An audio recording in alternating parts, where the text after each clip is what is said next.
Porque eu fun mariñeiro por equivocación, porque o meu pai e a familia de miña nai todavía están na Argentina. E a min mandaba aquí a ir para xunto ao meu pai. E non había... E me dixeron de broma, así, que queres ir a un interinaxe nun baleeiro e tal. Joder, a min aquelo de baleeiro, eu que nada máis que vir as sardiñas por aquí en Ares e tal. Efectivamente, fun e aí me quedei. Había un muchacho que foi arponero tamén, que era dai de Coruxo, de Vigo. Coruxo, vos suena? Sí. Canido. Ese chaval era nas maniobras, andou era a gran sol, te das conta? E este era... Eu copiei moito dele, non me avergonzo de dicilo. En maniobras e todo eso, en náutica e no resto non, pero en maniobras copiei moito dele. A empresa era seria, te das conta, non...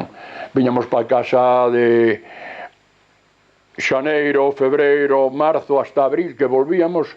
Eses 3 meses estabas de alta na Seguridade Social, che pasaban o sueldo, o porcentaje de pescas, que non había baleas, non se podían pasar, pero vamos, sí, foi unha... Eu me metín, como se dixe, no 53, salín no 85. Eu presentei a xubilación no 87, porque ainda non estuveron 2 anos ali. A empresa era seria, pero tamén, ainda que se parezca unha xullería, para min cazar unha balea últimamente era unha rutina. Vale. Entre o proxecto Historia dunha balea, hoxe temos a fortuna de encontrarnos con Miguel López Pérez, o último dos arpoadores galegos.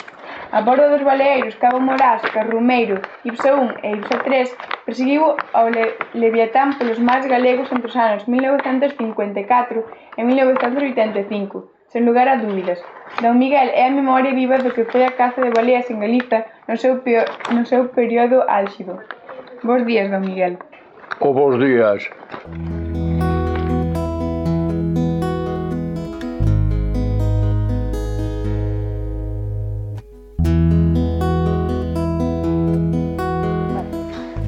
Como transcorría para un arpoador unha xornada de caza ao bordo dun baleeiro? Pois depende de como, de que foran en bandas, ou sea, en manadas logo, que fora unha sola ao oeste de Ons, a unhas 80 millas ou así. Tuvimos unha ocasión que víamos o krill casi na superficie. Bueno, pois apareceu o krill antes que as baleas. Te das conta? Entonces aí, como estaban entretenidas co krill, pois chegabas e arponabas unha ballena ou un par delas, porque estes barcos eran construídos moi antiguamente, e non creas que camiñaban moito cando lle abarloabas un par de baleas, te das conta? A media, por exemplo, podían ser 6 ou 7 millas ou nudos, ou como queiras. Entonces ali, pois estaban entretenidas ca comida, era fácil facer unhas capturas.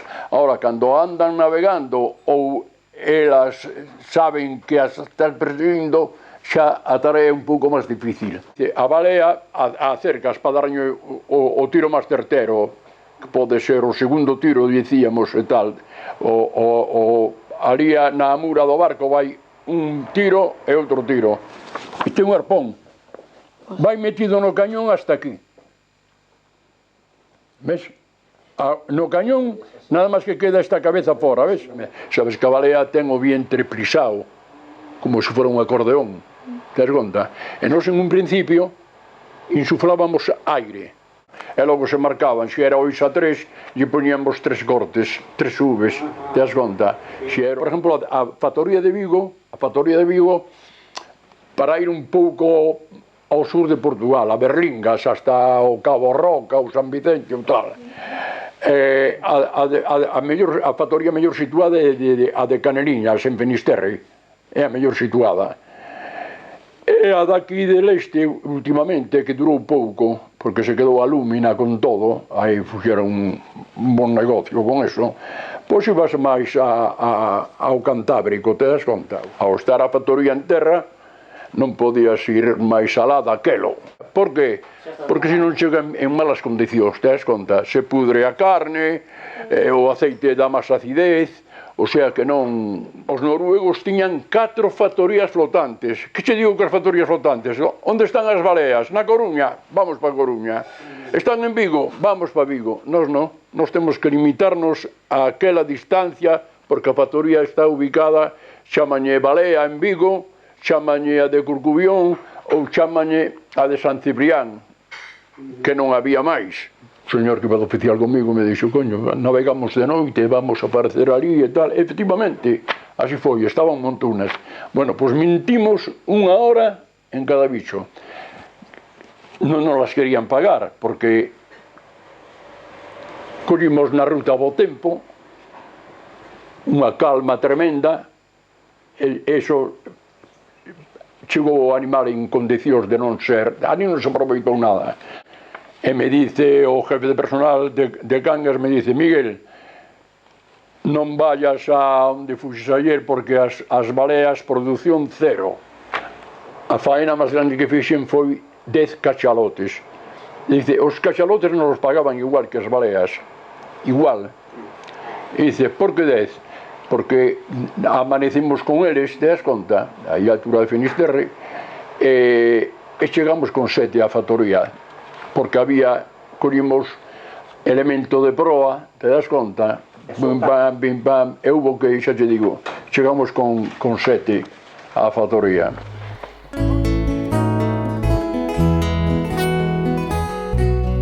Seguramente as condicións nas que se desenvolvía esta actividade non eran as mellores. Que riscos entrañaba facerse ao mar para cazar as baleas? Que risco?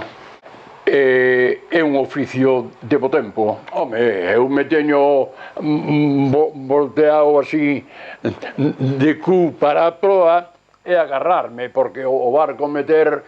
E outra vez collín a un tripulante meu, collín así, porque o levaba ao mar e o te das conta. Pero claro, son cousas de... Despois, cando nos botaron os barcos a pique en Marín, fun no Carrumeiro, que había que ir con permiso do enterrador, porque ese barco xa estaba para botalo, para hundirse po desguace, te das conta. Eu vin a un compañeiro meu que o chamei non hai moito, pensei que estaba en Ceuta e conseguimos o teléfono del, e aquel se perdeu os 3 dedos da man dereita, porque había un vasco que iba a dar ponero que anduvo el con el, que lle disparaba os cachalotes e quedaba o barco por inercia vai, non é? E vai por encima do cordaje, vai por encima do cordaje. E para que non fora a hélice, ese tiraba para dentro. No momento que estaba tirando, o bicho empezou a tirar, pensamos que perdía o brazo, Pensamos que perdía o brazo. Entón, collimos, picamos, e senón, deixamos aí, por senón se leva o brazo. Pero por imprudencias, Por exemplo, en Algeciras, un tío que estaba estivando na caixa, pero lle dixeron, sale da caixa, porque, claro, o animal tira, e lle mandaron quitar, que salira da caixa, o tío desembragou. Joder, é como se pescas unha rebaliza, e aguantas firme e acabas arrancando a mandíbula, te das conta? Pois aquí igual, tens que largar esta hacha, ele non se quitou, e se quedou sin as 2 pernas. Chegou o cadáver a Algeciras.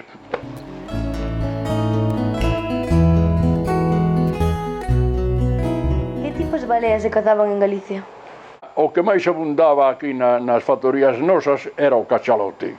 Porque aquí no Golfo da Masma, en Ribadeo, hai moito cachalote. Moitísimo cachalote. O cachalote, se vai en manada, igual estás aquí, arponeaches unha hembra aquí en Ares, e che ven outra desde a Coruña e xa preparas o arpón, para que? Porque veñen, non me digas o idioma que teñen, pero ven disparada, isto é unha realidade, O cachalote que máis inmersión vin eu foi un no Estreito de Gibraltar 1 hora, pero 1 hora cronometrada, ese é simpático. Non é que querías que vai a volver a salir a 1 hora e 20 minutos, ou a 1 hora menos cuarto, non, vai salir xusto aos 60 minutos, e claro, cando chega de facer esa inmersión, chega e queda encima do mar. Pero queda encima do mar como un tronco, e non creas que é a mellor ocasión para dispararlle. Para dispararlle eu prefería navegando, te das conta? Navegando porque mete a cabeza e quita máis corpo, te das conta? Entonces, a que máis abunda aquí é a balea fin. Normalmente a que levábamos últimamente, que era o que interesaba aos japoneses, era a ballena fin. Era a ballena fin, porque algunha vez viña a Yubarta, algunha vez. O que sepa eu, cazaríamos na historia de miña media docena de Yubartas, te das conta? Por exemplo, unha ballena azul, que viñan poucas por aquí. Non é a primeira vez que che dio da coufa se pode haber algún mercante. Oye, por aquí se pode haber algún mercante, pois resulta que os barcos, agora non, pero antes se queimaba carbón e pola chimenea salía o fume, e resulta que era unha ballena azul soplando, te das conta? E isto era a altura de Oporto, por aí, me acordo como se fora hoxe, e era unha ballena azul, debía ser o macho, e unha fin que foi a que cazamos, e nos parecía pequena, e resulta que tiña 18 metros, cerca de 19, te das conta? Pero ir ao lado de aquela... É porque che digo isto, porque lle disparabas a pequena. Últimamente non, levábamos un cordaje de fibra, de nylon, ou non sei como se chama eso, pero cando eu empecé eran abacá ou xisal ou abacá, e iso se rompían, non se aguantaban, igual aproveitaban. A balea, ao respirar, é un chorro de agua, non, é a condensación do aire tan quente ao respirarse que se condensa.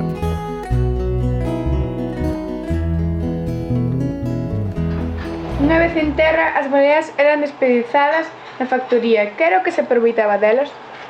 Pois, por dicirche todo, xa sabes, a balea fin, o cachalote non, que leva uns colmillos que incluso dei que ten marfil, pero a balea leva unha especie de pelusa na boca, que son as barbas. Se utilizaban para os corséis das mulleres, porque claro, últimamente as abríamos ao revés do que facíamos nós. Tuveron a bordo, porque esa maniobra nunca fixera. E levábamos uns globos, imagínate o globo de Betanzos. Uns globos, para que? Porque a abrila, o animal quedaba sumergido, te das conta? E quedaba encima según o tamaño que fora, quedaba encima deses globos. E a finalidade era que chegara a carne en boas condicións. O aire estaba prohibido. Vivíamos en Vigo, o barco tiña unha cociña máis linda que esa que temos nos aí, preciosa. Bueno, pois resulta que eu vexo ali unhas paelleras e non vin a nadie así, estaba a xente metendo arpós, metendo tal, e non vin a nadie, e como collí un pedazo de pan e collín 2 filetes daqueles, e me fun para o cuarto de derrota para arriba, e ali como que está roubando, comín, e baixei outra vez e manguei outro, te das conta? Pois estaba comendo carne de ballena. La apariencia es la de un filete de ternera. La apariencia es la misma, el sabor no. Sabe a pescado, sí. No, yo te digo que además yo no soporto el pescado, sí. Y sabe a pescado.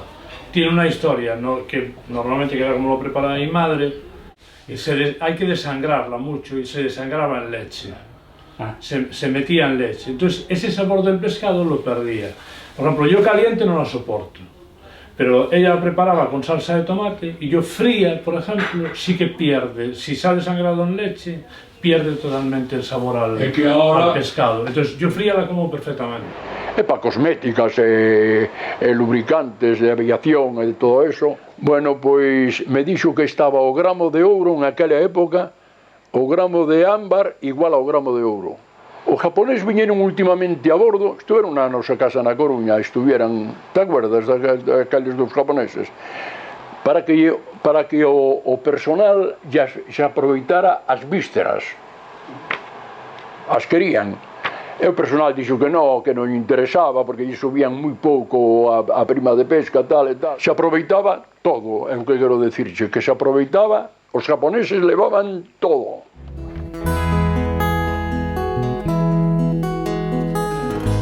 Nos anos 80, a poboación de baleas diminuiu alarmantemente a nivel mundial por mor dos buques factoría. Notou vostede que en Galicia tamén diminuiu? É curioso, e curiosamente, fíjate a pregunta que me faz, nena, que foi un dos mellores anos que tuvemos. Eu tuve en campañas, como che digo eu, a empezar a campaña en abril e rematar en diciembre, na primeira arribada que tiñamos a mediados de diciembre, viñamos para casa. Bueno, pois resulta que o ano 80 xa tiñamos os remolcadores, te das conta? Tiñamos os remolcadores, e máis tiñamos un cupo, pero eu tuve en campañas de abril a diciembre de 50 números de bichos, 50. Bueno, pois tamén tuve meses, polo menos eu, de cazar cerca de 60, nun mes, xa te digo, e sin embargo tuvemos campañas de non chegar aos 60.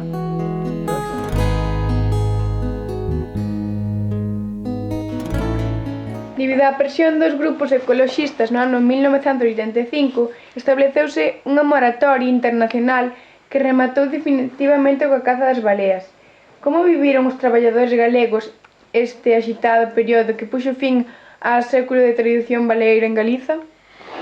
Bueno, pois te podes imaginar, porque non o digo eu, hai programas de televisión que che ven, hai mulleres, homes, os barcos, as factorías, pois tes que, efectivamente, o medio hai que cuidalo, os animales non... A que menos nos interesaba que se acabara cas baleas era nós, ao que vives deso. A industria traballa moita xente, ali, entonces te vas á zona de Finisterre, de Gures e de Corcubión e por aí, e se collen a un ecologista o fanguano con el, te das conta, porque se quedaron sin traballo, xente que tuvo que empezar de novo. Greenpeace se meteu con nós. Eu teño libros aí, os podedes ver cando queirades, estando a bordo en Corcubión, salimos todos disparados do catre, porque ali foi o primeiro aviso de bombas que hubo, te das conta? Entonces imagínate que estés dormindo tranquilamente e que te levanten. En esta época non te deixaban pasar daquela zona máis para norte ou máis para tal, porque para Vigo, para Finisterre se podían cazar 4, últimamente 4 para Finisterre, para a de Balea eran 2. Bueno, pois a mí me tocaba demandar os bichos para Balea, e o Aznar José Luís se foi con 2 baleas, se perderon porque non por falta de experiencia en como hai que amarrar e todo eso, porque antes de deixar unha ballena ne metes os dentes, te das conta? O sea, hai mil maniobras que eu entendo eso aos ecologistas, te das conta, pero que hubieran ido a esas factorías flotantes. Eu vi unha factoría rusa que se retiraba polo estreito de Gibraltar cando traballábamos en Ceuta, que levaba como 56 barcos cazadores. En Noruega chegou a haber 14 factorías flotantes en Noruega. Por que non foron ali os ecologistas? Que cazábamos? Pois claro que cazábamos baleas, a eso íbamos, te das conta. Pero se che digo, si cazamos 200 baleas fin, cazamos 400 cachalotes.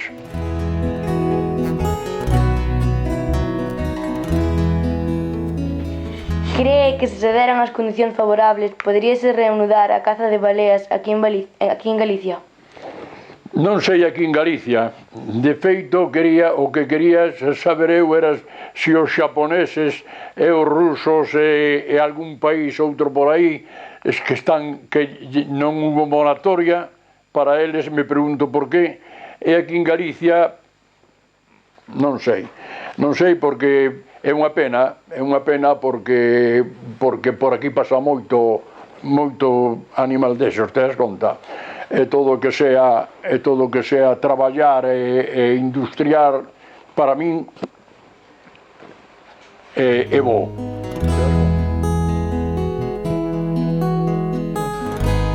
Se pudera dar volta atrás na súa vida e retornar á súa xuventude, elixiría de novo ser arponeiro ou buscaría unha actividade máis tranquila na terra? Bueno, eu estuve contento mentras fui arponeiro, criei os meus fillos estando de arponeiro, nadie se regala nada en ningún lado, te das conta? E me gustou a profesión porque era unha empresa seria, e sí, a resposta é que voltaría, se se deran as condicións, voltaría de arponeiro.